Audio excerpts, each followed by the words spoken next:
Okay, I have to be honest. I spent the entire weekend just staring at my screen, scrolling through what felt like an infinite number of PDFs, and my brain is absolutely fried. I know the feeling. Oh, that's it. It's a lot. We are sitting here, it's February 2026, and the dam has finally broken. It really has.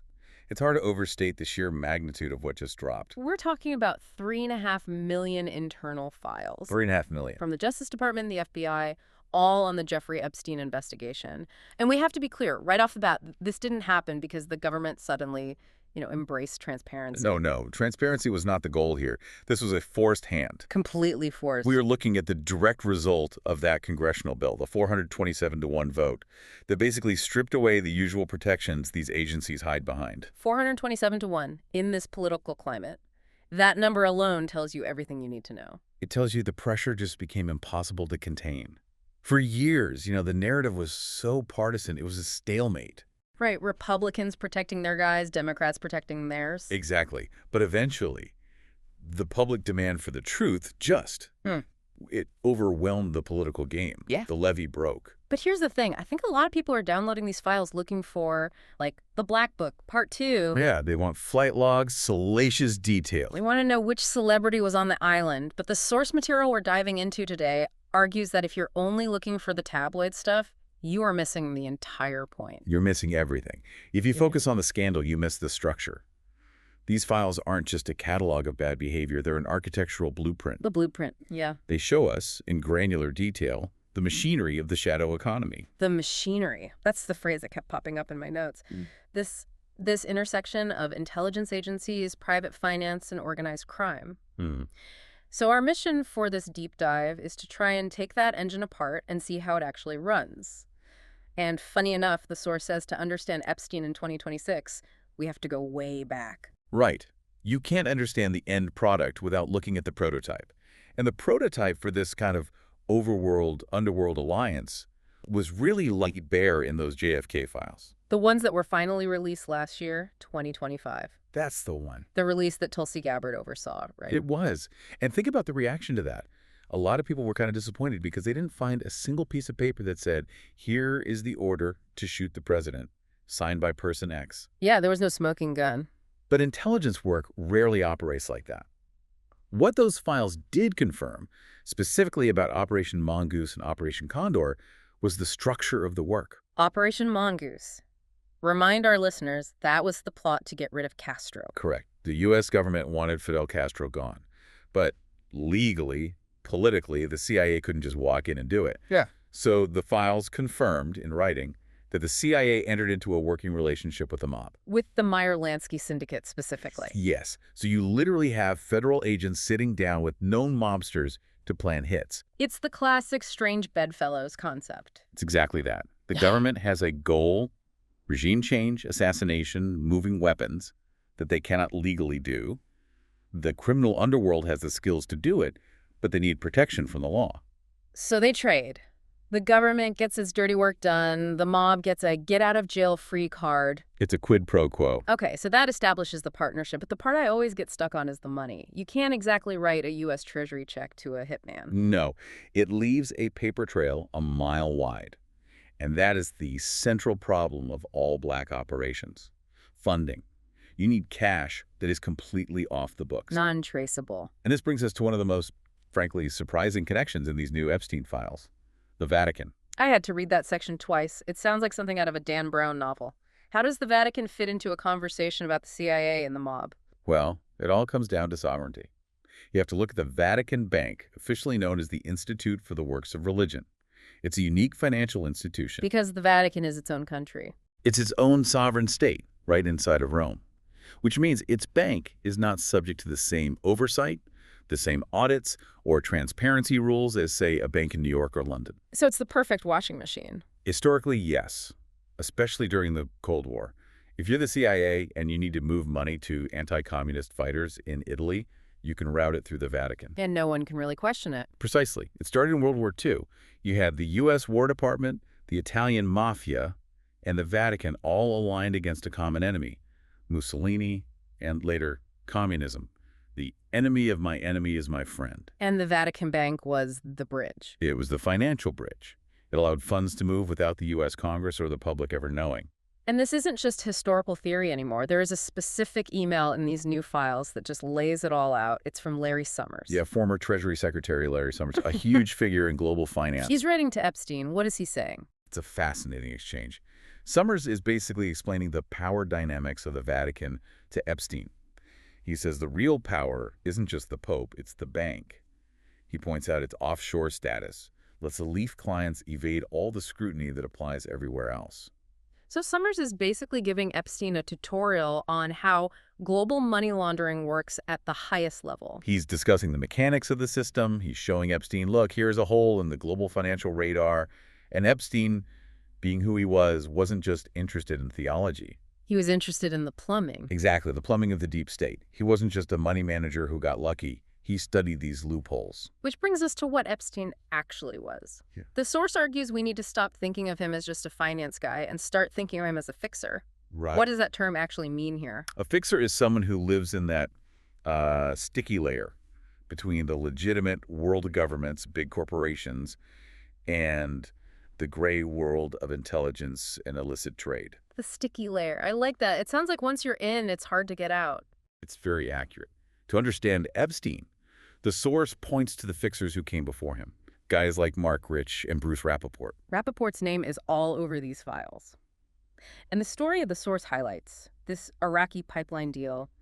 It feels like the perfect example of what a fixer does. Can you walk us through it? Sure. So this is the 1980s.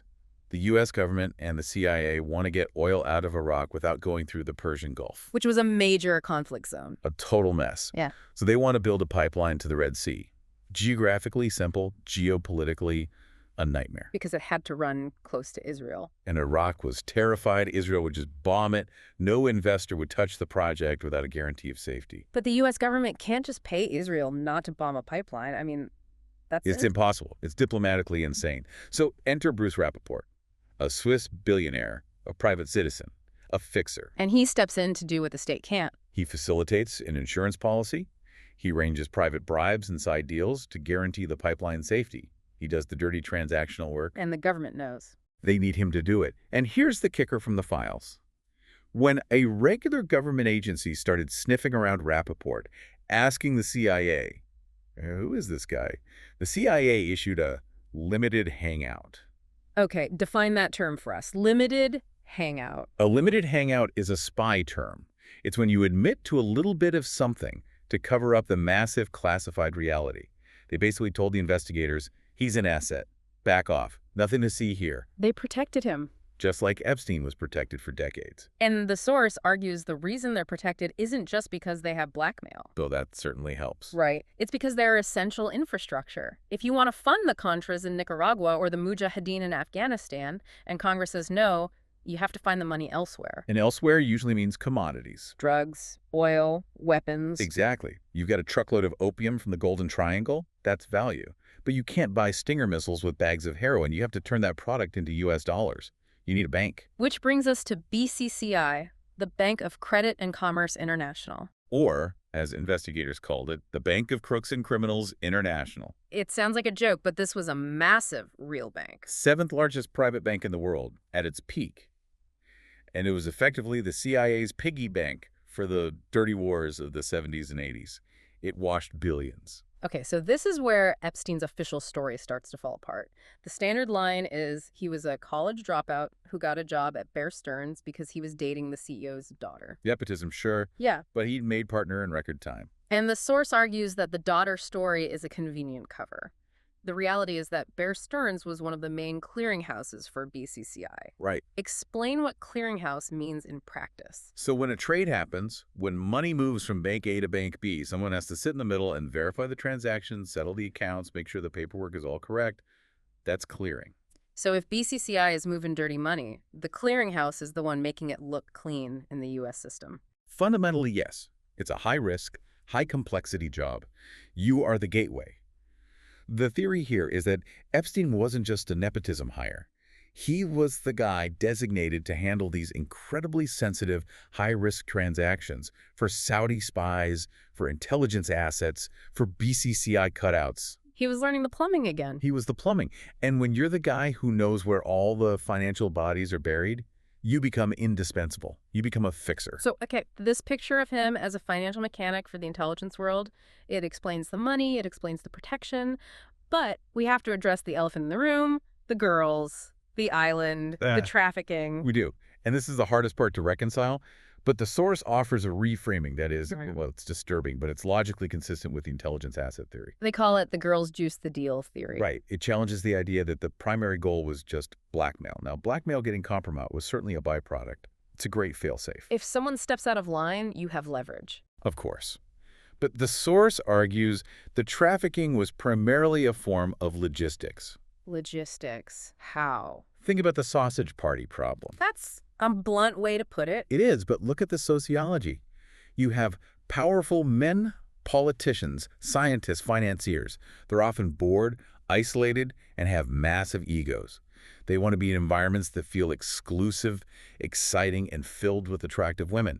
It creates a cool factor. It's social currency. It greases the wheels. Yeah. If you're trying to close a risky deal or set up a back-channel meeting between two nations that hate each other, having it at a sterile conference table is one thing. Having it on a private island surrounded by models with free-flowing everything, it just changes the whole psychology. It makes people say yes when they might otherwise say no. And it creates a bond of complicity. Even if they don't do anything illegal, just by being there, they're part of that elite group. They're bound to the network. The trafficking in this view was a business expense, a way to maintain the network's cohesion. It's the Jenga tower analogy the source uses. Exactly. If your foundational assumption, the bottom block of the tower, is Epstein was just a rich pervert acting alone, the tower is wobbly. Right. There are too many things that don't add up. Why was he meeting with heads of state? Why was he negotiating with Saudi arms dealers? Why did the State Department give him special clearance? But if you just swap out that bottom brick, if you replace pervert with intelligence asset and fixer, suddenly the tower stands up straight. The last 40 years of history suddenly make a kind of terrifying sense. It's not a series of random glitches, it's a system. And the files provide a bombshell that really supports this. This was the 2011 discovery. Yes. We found out that Epstein's lawyer filed a FOIA request, a Freedom of Information Act request, to the CIA in 2011. He wanted to know what files they had on his client. Okay, now usually if you ask the CIA about a private citizen, they just say, no records found. Or they send you some newspaper clippings, right? Okay. But in this case, the CIA issued a GLOMAR response. Which is, we can neither confirm nor deny. But it's very specific. They said, we can neither confirm nor deny the existence of classified records.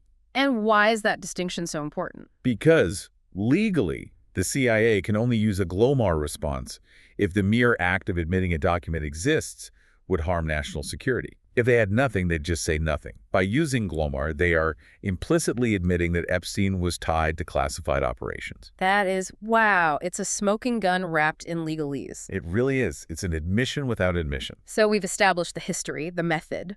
But the source doesn't just stop there. It pivots to where we are right now in 2026, because these fixers and these mechanisms didn't die with Epstein. No, the game just evolves. The source argues that the mechanisms of control, that alliance of intelligence, finance, and state power have just shifted focus. And the new frontier is climate finance. This is where it gets controversial, but let's follow the money. The source claims that the whole push for carbon finance wasn't purely about saving the polar bears. It was geopolitical. The argument is that in the mid-2000s, Russia was resurging as a superpower based almost entirely on oil and gas. To check that power, Western intelligence and finance needed to devalue those assets. So the green energy push was, in part, a weapon to cripple the Russian economy. Or at least to diversify control of energy markets. But look at the mechanism. The source points to investments in things like Brazilian ethanol. Big hedge funds, huge bets. But ethanol isn't naturally competitive with oil on price. Not at all. It's expensive. So how do you make a profit? You need a mandate. You need the government to pass a law that says you must mix ethanol into your gasoline. And getting that mandate requires political influence? Or regime change. The source argues that the political upheavals in Brazil were partly about installing governments that would enforce these mandates, which in turn secured profits for Western investors. It's the same old play. And this leads to the ultimate expression of this control grid, the 15-minute city. We've seen these rolling out in the UK, parts of California. And most people debate them on the level of urban planning. Oh, it's nice to walk to the store. But the source looks at the data layer. The surveillance. Exactly. It's about carbon budgets and mileage taxes. Really? The source details systems where citizens are tracked by AI. If you leave your designated zone too frequently, or if your carbon footprint exceeds some arbitrary limit, you get fined automatically. It's digital enforcement. It's the evolution of the company town. Instead of using debt or force to control a population, you use access. You use digital currency and data. If you control the digital gates, you don't need a hitman. You just turn off their ability to buy and sell. It's a cleaner, more efficient way to manage people. It's terrifying. It's the machinery we talked about, but upgraded for the digital age. It is. But, and this is the important part, we're talking about it, that's the shift. Because the files are out. Well, half the files are out. We have the DOJ and FBI files. But remember that Glomar response. The CIA files are still hidden. That's the missing piece. And that's why the source is calling for a new bill, an Epstein Records Act. Modeled after the JFK Records Act. Exactly. The logic is simple. If Congress could force the DOJ to release their files with a 427-to-1 vote, why can't they force the CIA to do the same? Politically, it seems like a slam dunk. I mean, who wants to be the politician that votes against transparency on this? It's political suicide. And that's why this moment is so important. The source leaves us with this idea of the difference between 99% certainty and 100% certainty. 99% is a bitch, 100% is a breeze. Right.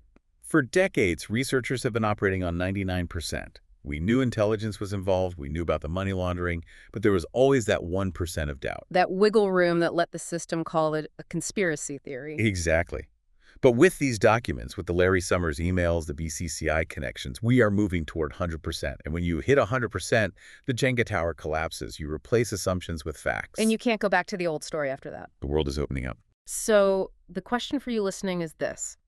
Now that you see the machinery, now that you see how the gears turn from the Vatican Bank to the pipeline deals to the carbon tax, what do you do with that knowledge? Awareness is the first step to dismantling it. If you can see the strings, you're less likely to dance. We'll be watching closely to see if that CIA bill ever sees the light of day. Until then, keep digging and don't settle for the easy narrative. Thanks for listening to The Deep Dive.